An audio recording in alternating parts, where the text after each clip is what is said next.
Bonjour à tous et bienvenue dans cette nouvelle vidéo où nous allons parler de prêt immobilier. Ça va donc être la deuxième vidéo de ma chaîne hors série où l'on parle de banque. Alors pour ceux qui ne me connaissent pas, bonjour et bienvenue sur ma chaîne. Je m'appelle Tiffany, j'ai 32 ans.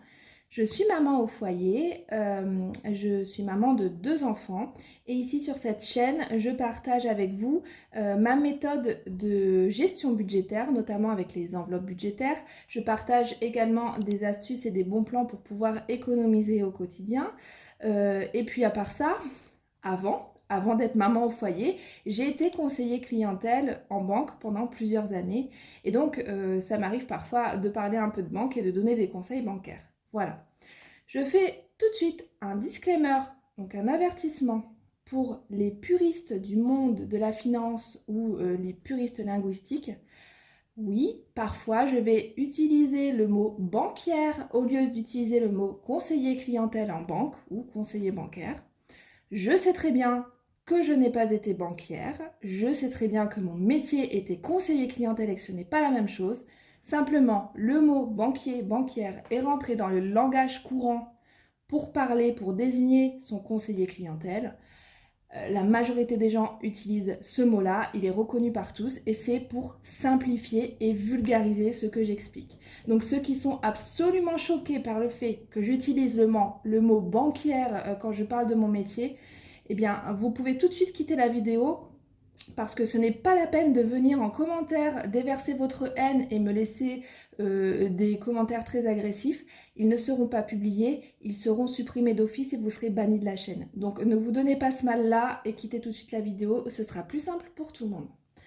Parenthèse refermée.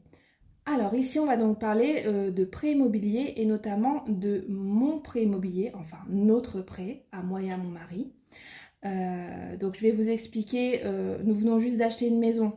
D'ailleurs vous pouvez trouver le home tour de ma maison sur la vidéo que j'ai postée auparavant, il y a peu de temps avant. J'essaierai de vous la mettre en haut de l'écran dans le petit si vous voulez aller voir qu'est-ce que nous avons acheté et qu'est-ce que nous projetons de faire avec cette maison. Mais donc voilà, nous venons juste d'acheter une maison. C'est pour moi mon troisième achat immobilier. J'ai acheté mon premier bien immobilier à 21 ans. Aujourd'hui j'en ai 32. Donc je vais vous parler de tout ça en première partie de vidéo et en deuxième partie de vidéo, je répondrai à toutes vos questions bancaires concernant le prêt immobilier que vous avez pu me poser et sur Instagram et en commentaire YouTube. Voilà, alors on commence tout de suite concernant ma maison. C'est donc une maison que nous avons achetée 120 000 euros. Alors on ne compare pas les prix comme on ne compare pas les taxes foncières, etc. parce que ça dépend complètement de la région, de la ville où vous habitez, etc. Donc c'est pas comparable. Dans notre cas, nous avons donc acheté notre maison à 120 000 euros. À ça, il faut rajouter les frais de notaire, qui étaient de 10 000 euros, les frais de garantie qui étaient de 1 000 euros et les frais de dossier qui étaient de 500 euros. Je reviendrai sur tous les termes au niveau des garanties, des assurances, des taux, etc. Tout ça, tous les termes bancaires, j'y reviendrai dans la seconde partie où je réponds à vos questions. Donc voilà les frais qui se sont ajoutés à notre prêt. Nous n'avions pas de frais d'agence puisque le bien était en agence, mais c'est le vendeur qui a pris à sa charge les frais de l'agence immobilière. Nous avons fait un prêt sur 20 ans qui nous coûte un tout petit peu plus de 500 euros par mois, assurance comprise. C'est quelque chose que nous voulions, c'était rester dans les 500 euros par mois puisque sinon ça nous est vraiment une charge beaucoup trop importante à assumer tous les mois. Et enfin, eh bien, nous avions forcément un apport à injecter dans le prêt, sinon clairement on n'aurait pas pu nous prêter et ça je vais y revenir. Donc comment est-ce que nous avons fait pour pouvoir obtenir notre prêt? Puisque la situation, comme vous le savez sûrement, est compliquée en ce moment au niveau des banques. Déjà parce qu'il y a l'inflation, donc ça emmène un risque supplémentaire sur, enfin un calcul de risque différent pour les banques puisqu'il y a un risque supplémentaire que les clients à qui elles prêtent de l'argent pour leur prêt immobilier ne puissent au bout d'un moment plus rembourser, qui sont en défaut de paiement. Donc ça, c'est quelque chose qu'elle calcule. C'est également compliqué parce que les taux d'intérêt augmentent à vitesse grand V en ce moment. Et c'est également compliqué puisqu'il y a un taux d'usure qui est assez bas à respecter et les banques ont du mal à faire passer leur dossier de prêt en respectant les taux d'usure. Ont du mal à le faire passer à l'intérieur du taux d'usure. Ça, j'y reviendrai également dans les questions pour vous expliquer ce qu'est un taux d'usure en fait. Donc en ce moment, la situation bancaire générale est compliquée. Et en plus de ça, s'ajoutait à nous notre situation personnelle puisque nous sommes une famille de 4, mais nous n'avons qu'un seul revenu. Il n'y a que mon mari qui travaille. Et puis, en plus de ça, il est en CDD. Donc c'était franchement une situation pas évidente, mais nous avons réussi à faire passer notre prêt. Et il y avait 3 banques qui nous suivaient. Les 3 banques auxquelles on a tapé à la porte, elles étaient d'accord pour nous prêter. Alors, comment avons-nous fait? Je vous réponds tout de suite. C'est très simple, hein. Ce qui nous a sauvés, c'est 3 choses. On avait un apport. Je vais vous expliquer tout à l'heure combien on avait et comment est-ce qu'on a fait pour se constituer cet apport. Nous avions également une gestion de compte irréprochable, c'est-à-dire qu'on n'était jamais à découvert, donc il n'y avait jamais de frais de rejet de prélèvement, nous avions de l'épargne, nous avions une gestion de compte saine. Et ça, c'est important, puisque si aujourd'hui nous arrivons à gérer nos comptes avec les charges que nous avons, demain, normalement, nous devrions continuer à gérer notre compte correctement avec la charge de prêt immobilier. Tout ça, c'est calculé au niveau de l'endettement. Et enfin, troisième chose, nous ne demandions pas un gros prêt du tout puisque nous avons emprunté moins de 100 000 euros. Alors, clairement, je pense que s'il n'y avait pas eu ces 3 aspects-là, nous n'aurions pas pu emprunter, les banques ne nous auraient pas prêté. Pourquoi également est-ce qu'on a pu emprunter alors que mon mari est en CDD? Donc ça, vraiment, c'est pas une généralité. En général, si vous êtes en CDD, si vous êtes au Pôle emploi ou si vous n'avez pas de salaire, c'est quand même compliqué de pouvoir faire un prêt immobilier. C'est pas impossible, mais c'est très compliqué. Nous, on a pu emprunter sur un CDD simplement parce que mon mari travaille dans la fonction publique. Il n'est juste pas titulaire, il est ce qu'on appelle contractuel, donc c'est un CDD dans la fonction publique pour simplifier. Et donc pour beaucoup de banques, en fait, pas mal de banques sont très intéressées par les fonctionnaires. Et donc lui, pour eux, il était assimilé fonctionnaire parce que très peu de risques de ne pas avoir son CDD de renouveler et de ne pas être titularisé. Donc c'est pour ça simplement qu'on a pu emprunter sur un CDD. Mais clairement, si vous travaillez en intérim ou si vous avez un CDD dans une entreprise privée, ça risque quand même d'être un petit peu plus compliqué. Mais à tenter, ça ne veut pas dire que c'est impossible. Ensuite, au niveau de notre apport, nous avions un apport conséquent puisque nous avons pu injecter 40 000 euros dans notre prêt. Alors comment on a fait pour avoir ces 40 000 euros? Ils ne sont pas tombés du ciel, on n'a pas gagné à l'euro million, on n'a pas eu un héritage, ils n'ont pas poussé dans le jardin et on ne les a pas volés ces 40 000 euros. C'est simplement comme je vous ai expliqué en début de vidéo, c'est mon 3e achat immobilier. J'ai commencé à investir quand j'avais 21 ans. Moi, 21 ans, je travaille depuis que j'ai 19 ans. À 21 ans, j'étais déjà en CDI et je travaillais déjà dans la banque et je savais déjà ce que je voulais et quels étaient mes plans pour l'avenir. Et donc dès que j'ai pu, j'ai fait mon premier prêt immobilier pour investir dans ma résidence principale à l'époque, qui est ensuite devenue une résidence locative. Enfin, oui, un bien mis en location. Et donc, en ayant investi comme ça à 21 ans dans mon premier bien immobilier, puis ensuite nous avons acheté notre maison familiale quand j'avais à peu près 27 ans, et bien là, quand nous avons déménagé, nous avons vendu nos 2 biens immobiliers. Et forcément, tout l'argent que nous avions remboursé dessus sur le prêt immobilier depuis 10 ans pour l'un et 5 ans pour l'autre, eh bien ça nous a permis d'avoir même un petit peu plus que 40 000 euros. Donc c'est comme si en fait nous avions capitalisé cet argent en remboursant tous les mois notre prêt immobilier. Et ça, je reviens dessus, c'est vraiment quelque chose de très important et c'est le premier conseil et le plus important conseil que je peux donner à tous les jeunes actifs qui commencent à travailler dans la vie. Investissez en immobilier dès que vous avez une capacité d'investissement, une force d'investissement. Surtout si vous habitez chez vos parents, vous n'êtes pas obligé d'investir dans un bien pour y habiter. Vous pouvez acheter un petit studio, un petit appartement que vous allez mettre en location. Le tout, c'est de pouvoir commencer à placer son argent parce qu'un investissement immobilier, c'est un placement d'argent. Et en fait, quand vous allez rembourser tous les mois, par exemple, 500 euros à la banque, il va peut-être y avoir 200, je schématise très très grandement, il va peut-être y avoir 250 euros d'intérêt que vous allez rembourser et 250 euros de capital que vous allez rembourser.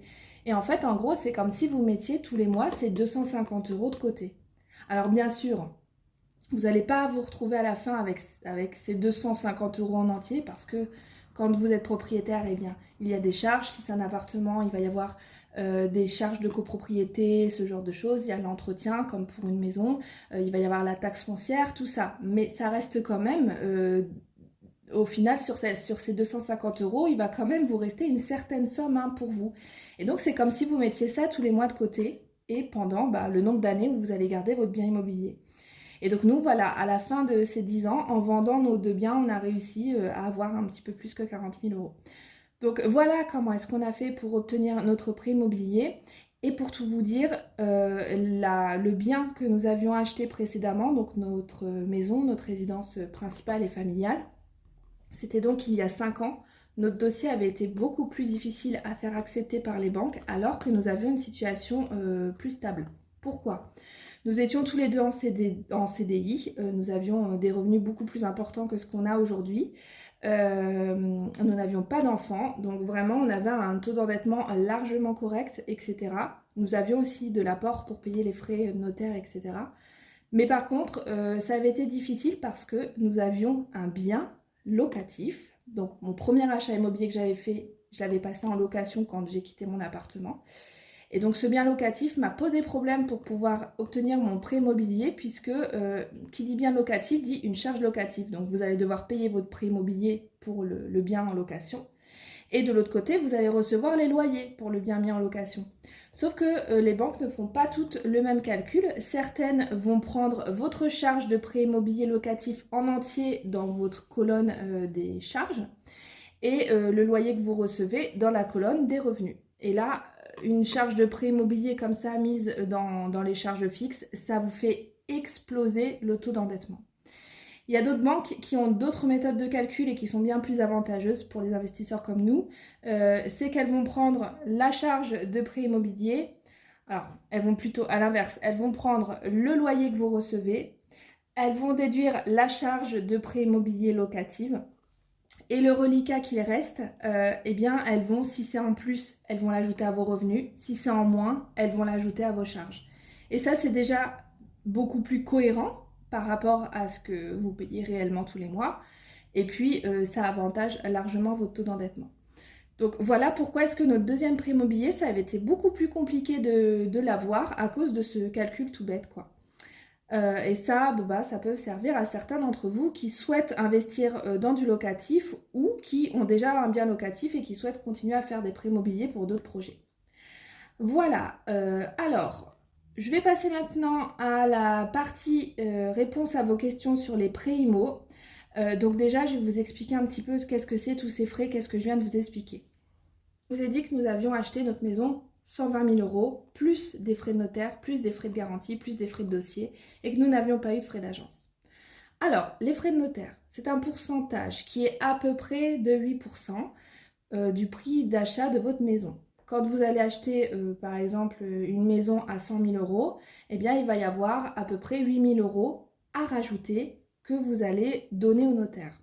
Alors, ça ne va pas dans la poche du notaire. Ça s'appelle des frais de notaire, mais c'est juste que lui, il les collecte, mais ça ne va pas dans sa poche. Lui, en fait, il en garde une toute petite partie et le reste de ses frais, ça part à l'État. Ça part à la commune, à la région, aux publicités foncières, ce genre de choses. Mais donc voilà, vous avez ces 8%, des fois même il provisionne 10% de frais de notaire qu'il va falloir ajouter à votre prêt. Ensuite, si le bien est mis dans une agence immobilière, en général, c'est à l'acheteur, à l'acquéreur de payer les frais d'agence immo. Et ça, c'est pareil, c'est à peu près de l'ordre de la même chose que les frais de notaire. Des fois un petit peu moins quand même, des fois un petit peu plus aussi. Et donc, ces frais-là, il va falloir également les ajouter à votre projet immobilier. Ensuite, j'ai parlé de frais de garantie. Alors, ça m'amène à une première question où l'on m'a demandé c'est quoi la différence entre l'assurance et la garantie. C'est pas du tout pareil. L'assurance, alors quand je parle d'assurance, je parle pas d'assurance habitation, je parle d'assurance emprunteur.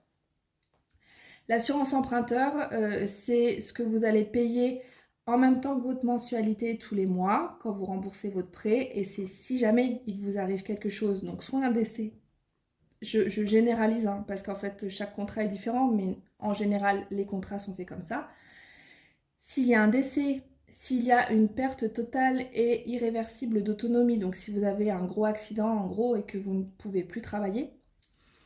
Voilà, grosso modo, en quoi vous couvre votre assurance, eh bien, elle va rembourser le prêt à votre place tous les mois. Donc ça, c'est si vraiment vous avez un problème personnel, en gros, et c'est pour pouvoir protéger votre famille. La garantie, c'est pas la même chose. Vous la payez au tout début du prêt quand vous mettez en place, quand vous achetez votre bien immobilier, vous allez payer une garantie. Donc, ce qu'on appelle garantie, c'est soit une hypothèque. Pareil, je généralise, il y a divers termes, hypothèque, inscription privilège de prêteur des deniers. Vous allez entendre différentes choses comme ça quand vous allez chez le notaire, peu importe. En gros, ce qu'il faut retenir, c'est que dans le langage courant, on parle d'hypothèque. Tout le monde sait ce qu'est une hypothèque. Si on ne rembourse pas, une hypothèque, c'est quelque chose qui est pris, une garantie qui est prise sur un bien. Et si on ne rembourse pas, eh bien, on vient saisir le bien. Je pense vraiment que dans l'esprit des gens, hypothèque, c'est assez clair. Et donc, une garantie, ça va être soit une hypothèque, soit un organisme qui se porte caution pour vous. Donc, c'est comme si, en fait, un étudiant venait faire un prêt consommation, un prêt étudiant à la banque, et que ses parents se portaient caution, se portaient garant pour lui, au cas où il ne puisse plus rembourser. Donc les parents vont prendre le relais si l'étudiant ne peut plus rembourser. Et bien là, c'est exactement la même chose, sauf que ce n'est pas vos parents qui vont se porter caution, c'est un organisme exprès. Donc il existe divers organismes.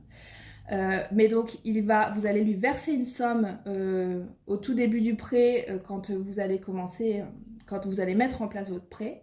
Et donc cet organisme se porte caution pour vous, et si un jour vous ne remboursez plus pour X ou Y votre prêt, mais attention, pas parce qu'il y a un décès, pas parce qu'il y a une perte totale et irréversible d'autonomie, ça c'est l'assurance qui s'en occupe.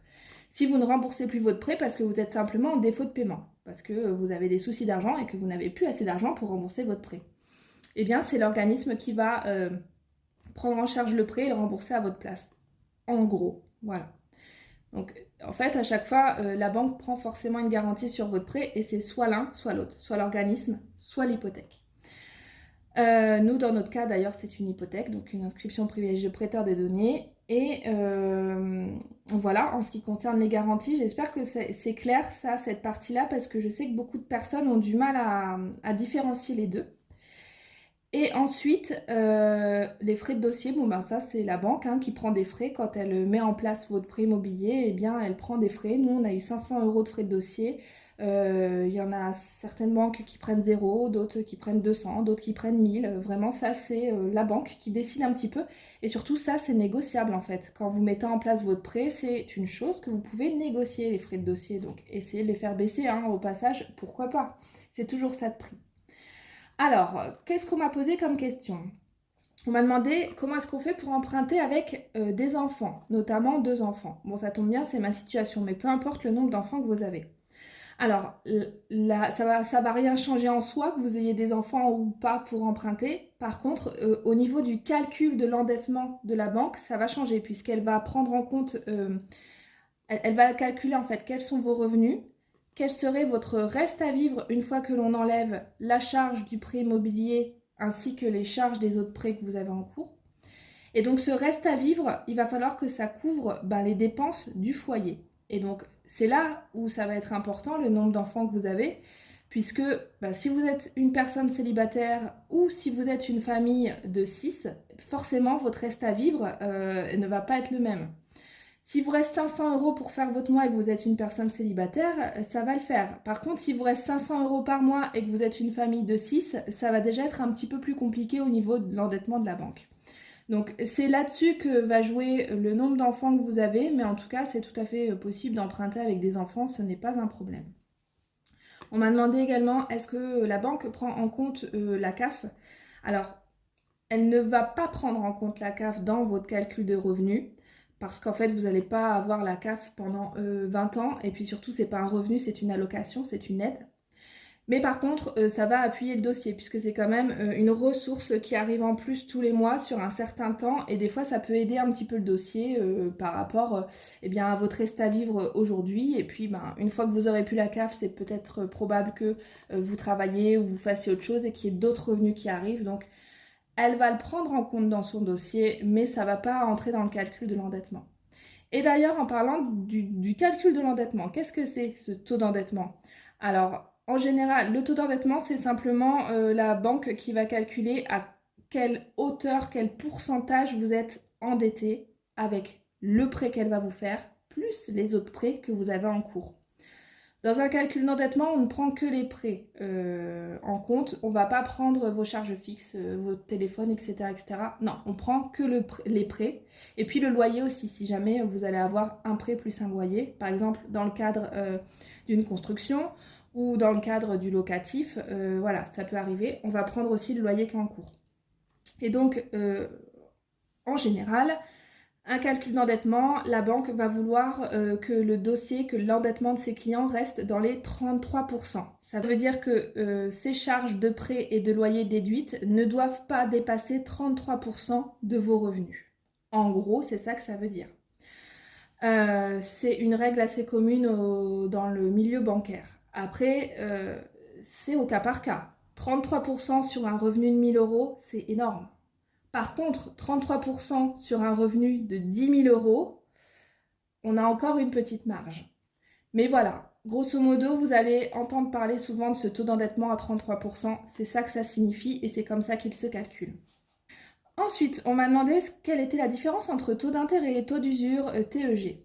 Alors, c'est pas du tout la même chose. Le taux d'intérêt et le TEG, c'est à peu près pareil. C'est juste que votre taux d'intérêt, c'est le taux à laquelle la banque va vous prêter l'argent, donc vous allez devoir lui rembourser des intérêts, donc un petit peu plus d'argent que ce qu'elle vous a prêté, un petit peu plus entre guillemets, hein, parce que ça chiffre vite sur des durées aussi longues que les prêts immobiliers.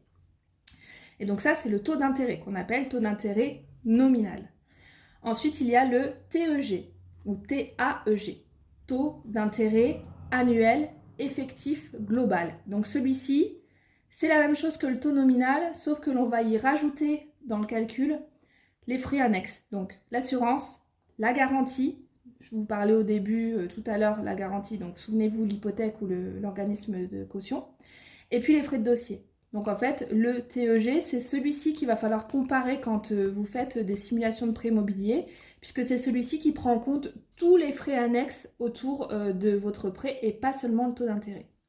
Et ensuite, le taux d'usure, eh bien, c'est un taux seuil, un taux plancher que met en place la Banque de France. Alors là, vous voyez, j'ai un doute, je ne sais pas si c'est la Banque de France ou la Banque européenne, ou la Banque centrale européenne. J'ai un doute. Je vous mettrai un petit écrit pour vous confirmer ce que je suis en train de dire. Il me semble que c'est la Banque européenne qui met en place le taux d'usure. Bref, c'est un taux qui est mis en place par une banque centrale et qui dit aux banques, attention, vous ne pouvez pas prêter à vos clients plus haut, enfin le TEG pour vos clients ne doit pas dépasser un certain taux sur une certaine durée. C'est ça le taux d'usure, vous n'avez pas le droit de le dépasser. Donc par exemple, elle va dire, au mois de février 2023, si vous prêtez de l'argent sur 20 ans à vos clients, vous ne pouvez pas avoir un TEG qui dépasse les 3%. Je fabule, hein, je ne sais absolument pas à combien sont les taux d'usure en ce moment. Je ne suis pas du tout dans le domaine, enfin ça ne m'intéresse pas. Mais elle va par exemple dire ça, il ne faut pas que ça dépasse les 3%. Et donc la banque, eh ben, il va falloir que quand elle monte son dossier sur 20 ans pour son client, eh bien l'assurance, le taux nominal et les frais annexes ne dépassent pas ces 3%. Et donc là, bah, ça va être son travail, c'est pour ça qu'elle va jongler sur ses frais de dossier, elle va essayer des fois de prendre, en ce moment surtout parce que c'est difficile, les taux d'usure sont très bas par rapport au taux nominal, au taux d'intérêt nominaux. Elle va essayer de jongler sur l'assurance, de prendre des délégations d'assurance emprunteur pour faire baisser le coût tous les mois. Voilà. Après, ça, c'est son travail, hein. C'est à elle de pouvoir faire passer votre dossier pour qu'il soit conforme au taux d'usure. Mais donc c'est ça, des fois qu'on peut entendre parler du taux d'usure, c'est pas la même chose, ça vous concerne pas vraiment, ça concerne plutôt la banque et c'est à elle de faire son travail pour que ça reste dans le taux d'usure. De toute façon, sinon elle est pas dans les clous et elle n'est pas légale, hein, si elle le dépasse. Il y a des alertes dans tous les sens au niveau des logiciels de prêt immobilier et elle pourra pas faire son prêt. Ensuite, on m'a demandé si on est à découvert, est-ce que c'est un problème sur le compte? Eh bien, tout dépend. Si tu as un découvert, si tu as 500 € de découvert sur ton compte, c'est que la banque est d'accord pour te prêter ces 500 € tous les mois. Du moment que tu repasses créditeur, donc ça veut dire que tu repasses au-dessus de zéro au moins une fois tous les 30, dans le mois, une fois tous les 30 jours. grosso modo, il faut que tu sois repassé au-dessus de zéro sur ton compte, que tu sois repassé créditeur. Et donc, si la banque a accepté de te donner une autorisation de découvert, ça veut dire qu'elle veut bien te prêter cet argent-là. C'est pas forcément quelque chose qui va lui poser problème pour faire un prêt. Parce que ça ne veut pas dire qu'il y a du risque sur ton dossier. Par contre, ce qui va lui poser problème, c'est s'il y a des dépassements d'autorisation de découvert. Donc ça veut dire que tu n'arrives pas à rester dans le montant qu'elle t'a attribué et que tu dépasses. Donc là, il y a un souci de gestion ou un souci d'endettement quelque part. Ça va aussi lui poser problème si tu as des frais de rejet. Donc des frais de rejet de chèque, enfin des frais de rejet, non pas des frais, des rejets tout court.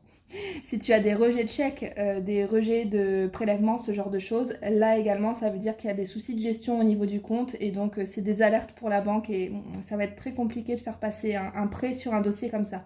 Mais par contre une autorisation de découvert, si elle est bien gérée et si elle est saine, non il n'y a pas de souci pour pouvoir demander ton prêt, hein. C'est pas un problème. Ensuite, on m'a demandé les personnes handicapées, est-ce qu'elles peuvent être propriétaires? Donc, j'imagine que si tu m'as demandé ça, c'est parce que la personne handicapée n'a pas de salaire. Je pense qu'elle doit du coup toucher une allocation parce qu'elle ne peut pas travailler. Alors oui, c'est absolument pas un problème. Si on a une allocation adulte handicapé, je crois que ça s'appelle comme ça, on peut tout à fait demander à avoir un prêt immobilier du moment que le prêt reste dans un taux d'endettement correct et qu'il y a une bonne gestion de compte saine derrière, vous pouvez demander un prêt, c'est pas un souci. Il y a d'ailleurs une fille qui a partagé son expérience sur YouTube. Je crois que sa chaîne, c'est La Petite Vie de Nini, quelque chose comme ça. Je vous l'écrirai également dans la vidéo.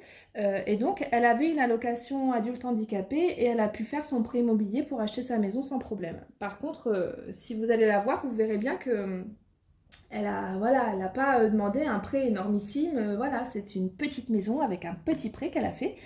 Mais elle a réussi à avoir un prêt sur une allocation adulte handicapé. Donc c'est tout à fait possible. Ensuite, faut-il un apport? Alors, en ce moment, attention, c'est les échos que j'ai de la situation actuelle et de ce qu'ont pu aussi me rapporter les banques quand j'ai fait le tour des banques pour pouvoir avoir mon prêt immobilier. A priori, en ce moment, oui, on demande vraiment à avoir un apport. Alors, normalement, de base, c'est la règle, c'est qu'on vous demande de pouvoir payer les frais de notaire, les frais de garantie, les frais de dossier avec un apport personnel. Normalement, un prêt immobilier, c'est fait pour financer de l'immobilier. Et donc, ces frais annexes-là, ce n'est pas de l'immobilier. Donc, la règle de base voudrait que normalement, on puisse apporter cet apport-là qui fait à peu près dans les entre 13 et 15% du montant de votre achat immobilier. Mais jusqu'à présent, c'est quelque chose qui se faisait assez rarement. On faisait des financements, ce qu'on appelle à plus de 100%, donc à 110%. Ça voulait dire qu'on finançait et le bien immobilier et tous les frais annexes dans un prêt immobilier. Ça, c'était assez monnaie courante. Et en tout cas, moi, quand j'y travaillais et j'ai quitté la banque, je crois, il y a 6 ans, on en faisait beaucoup des financements comme ça. Mais clairement, là, jusqu'à aujourd'hui, on faisait un petit peu n'importe quoi. Les taux étaient hyper bas et on prêtait à tout va. Les calculs étaient faits à la va-vite. C'était open bar, quoi. Et je pense que là, ils commencent à resserrer parce que la situation est plus compliquée au niveau économique. Et donc maintenant, vraiment, je pense qu'ils vont vous demander d'avoir un apport. Alors, peut-être pas les 13%, peut-être pas le pourcentage qui couvre les frais annexes, mais ils vont demander certainement de faire un effort et d'injecter un minimum d'apport dans votre prêt. Après, vous pouvez demander, vous pouvez essayer, rien ne vous empêche d'essayer en fait. Au pire, vous avez un refus, mais vous avez quand même essayé, vous avez tenté, c'est le principal. Ensuite, on m'a demandé, du coup, est-ce que les banques t'ont prêté avec un seul revenu? Eh bien oui, oui, les banques nous ont prêté. C'est pas mon mari qui a fait le prêt lui tout seul, hein. On a fait le prêt à deux. Et donc, la banque nous a prêté sur la base d'un seul revenu, celui de mon mari. Et moi, je n'ai pas d'autres revenus. J'ai la CAF, j'ai un tout petit complément de Pôle emploi. Donc, ces deux ressources-là n'ont pas été prises en compte. Donc, ils nous ont bien prêté sur un seul revenu. Mais ça rentrait dans le taux d'endettement, donc c'était bon pour eux. Ensuite, on m'a demandé comment as-tu fait pour faire valider ton dossier. Ça, du coup, j'y ai répondu en première partie. Comment fonctionnent les investissements locatifs? Est-ce qu'il faut avoir un projet concret et sur quoi se base la banque pour pouvoir nous prêter.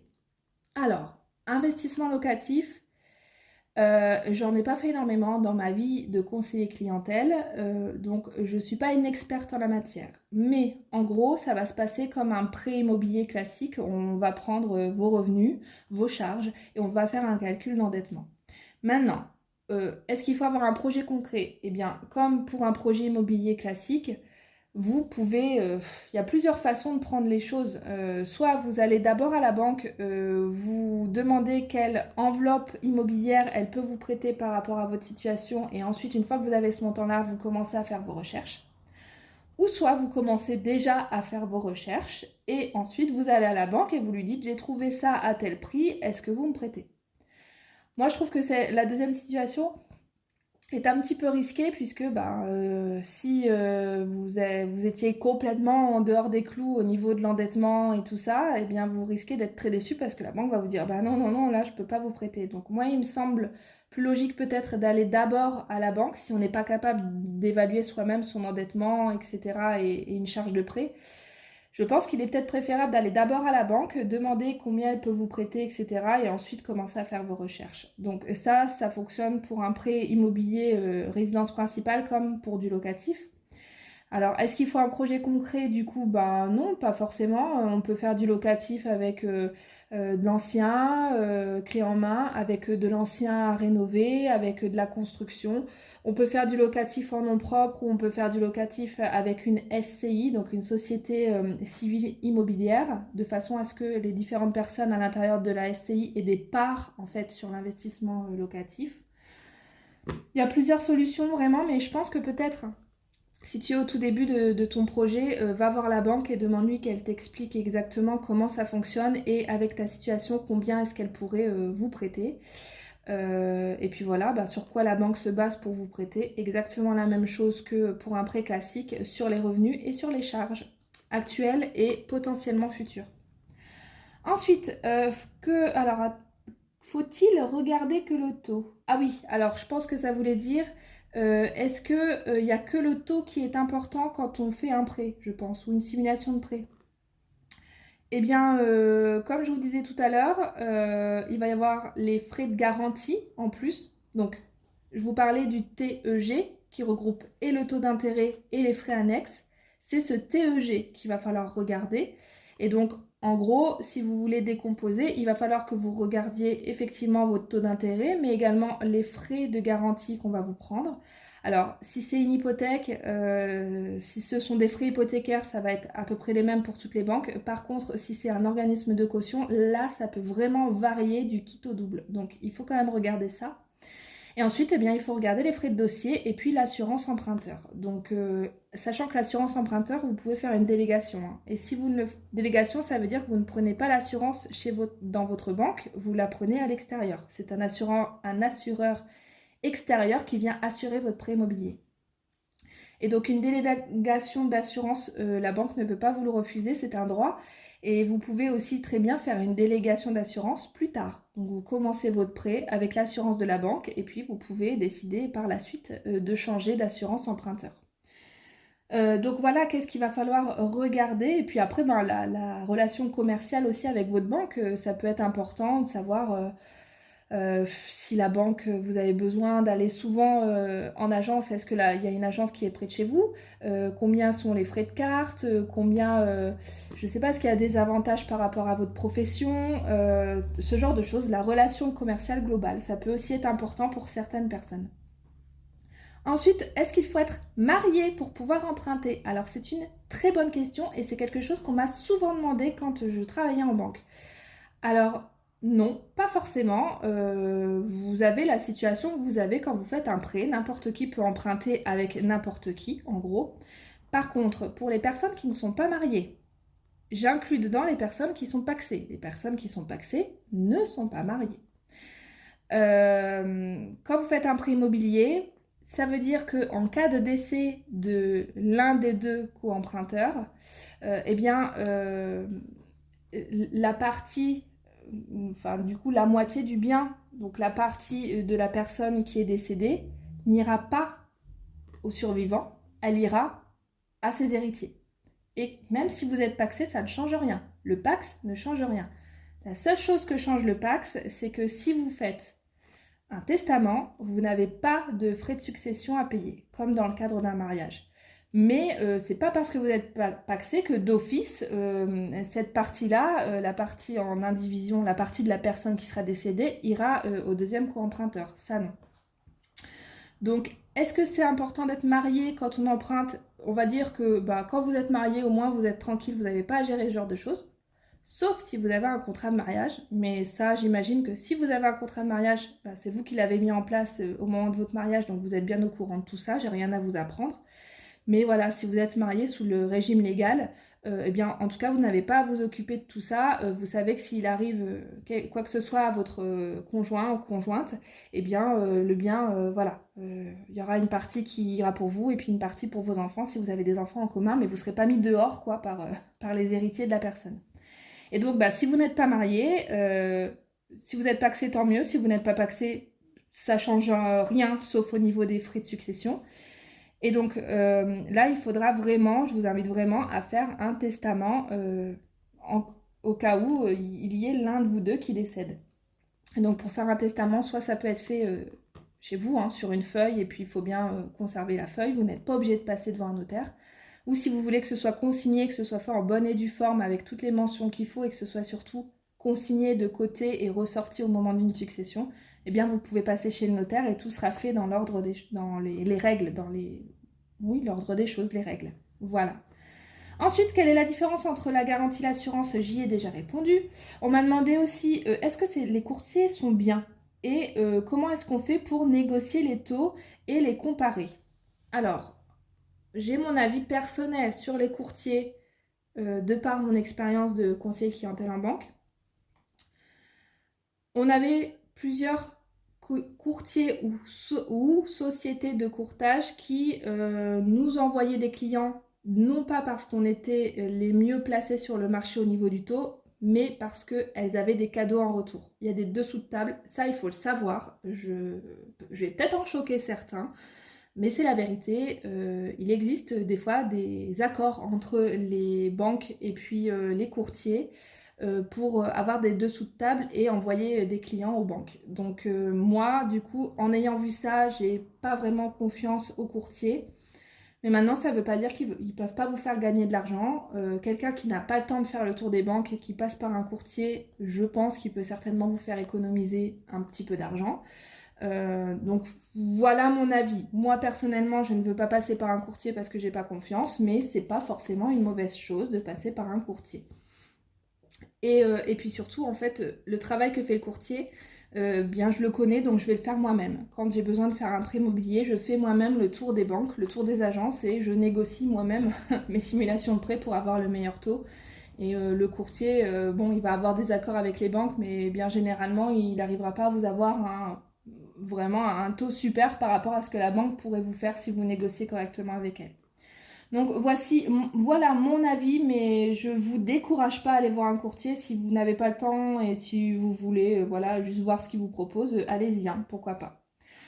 Ensuite, est-ce que je peux calculer moi-même la mensualité que va me faire le prêt immobilier? Donc je peux calculer ma mensualité moi-même. Ouais, je pense que c'était ça, c'était est-ce que je peux moi-même, quand je fais mes recherches immobilières et que je ne suis pas passée à la banque avant, est-ce que je peux moi-même savoir combien ça devrait me coûter, le prêt immobilier? Je pense que c'est ça la question.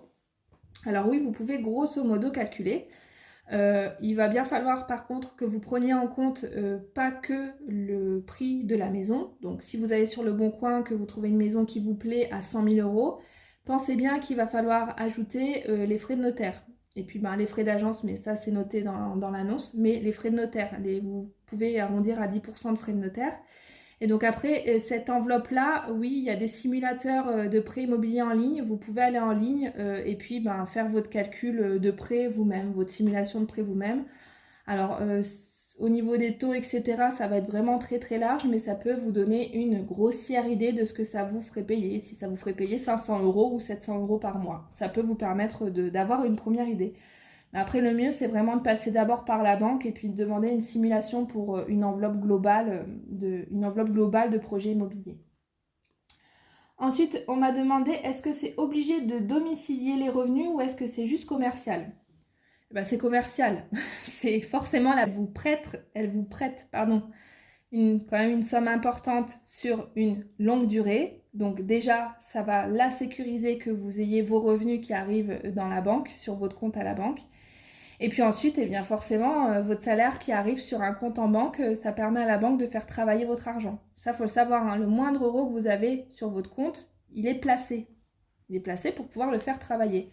Donc votre salaire, quand il arrive, même s'il reste qu'un seul jour à la banque, il va travailler pendant un jour à la banque pour lui rapporter de l'argent. C'est comme ça qu'elle gagne une partie de son argent, la banque. Et donc, bon, est-ce que c'est obligé? En soi, rien n'est obligé. Vous mettez votre salaire et puis du jour au lendemain, vous l'enlevez. La banque ne va pas vous sommer de rembourser la totalité de votre prêt immobilier parce qu'il n'y a plus vos revenus sur le compte. Elle ne peut pas faire ça. Donc, est-ce que c'est obligé? Non. Mais est-ce que c'est honnête d'enlever son salaire une fois qu'on l'a mis pour avoir le prêt? Je ne pense pas. Après, chacun voit. Mais oui, ça a un aspect et commercial et, et au niveau du calcul du risque de votre projet, tout simplement. Ensuite, hypothèque, assurance, quelle est la différence? J'y ai déjà répondu. Pourquoi est-ce qu'il y a une fin d'hypothèque et qu'il rentre de l'argent? Donc ça, je pense que tu as fait un mélange parce qu'il n'y a pas de fin d'hypothèque où on rend de l'argent. Alors, il y a deux cas de figure. Quand vous avez eu votre garantie au début du prêt, soit vous avez donc une hypothèque sur votre bien, soit vous avez le fameux organisme qui se porte caution pour vous. Dans tous les cas, dans les deux cas, vous versez une somme au début du prêt.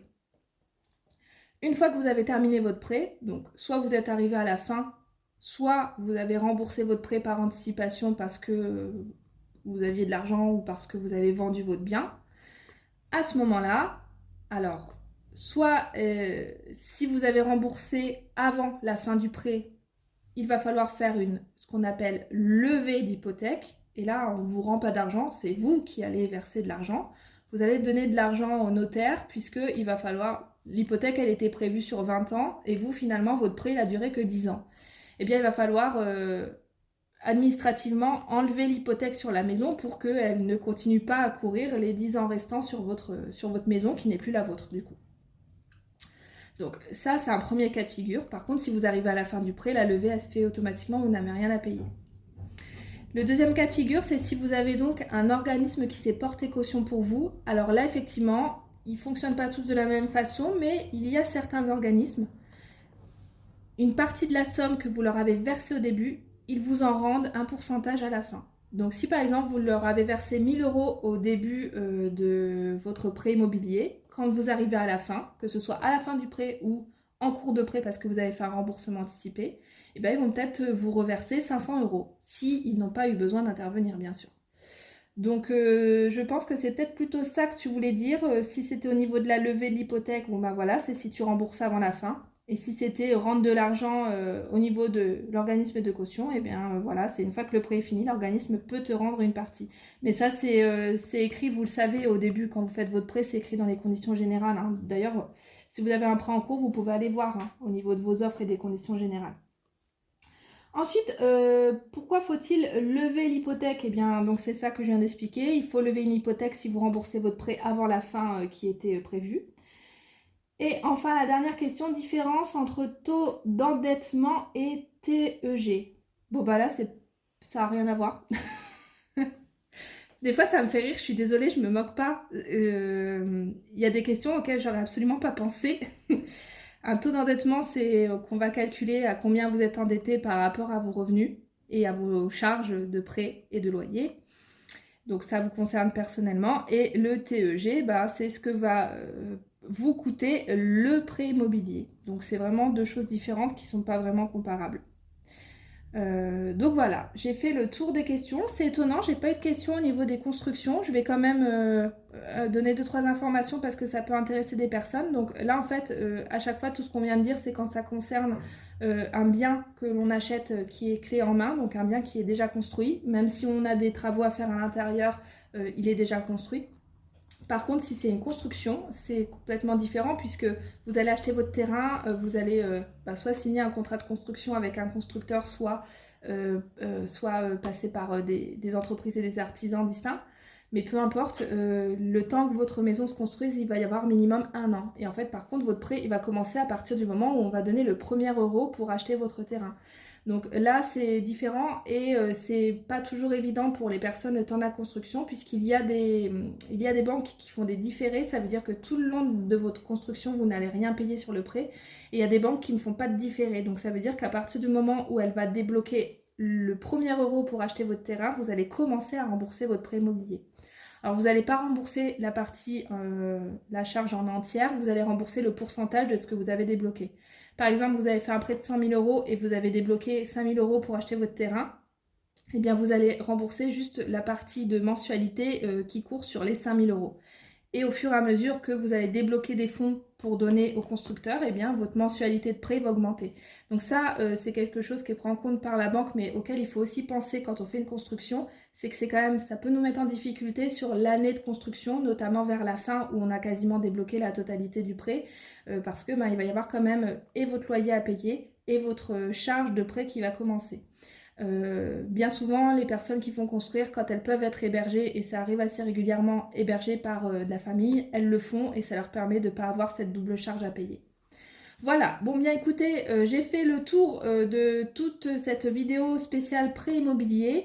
J'espère que j'ai répondu à toutes les questions qui vous seront utiles. En tout cas, j'ai répondu à toutes les questions que l'on m'a posées. Si il y en a d'autres choses que vous vous demandez auxquelles je n'ai pas répondu, n'hésitez pas à laisser un commentaire sous cette vidéo et je vous répondrai avec plaisir.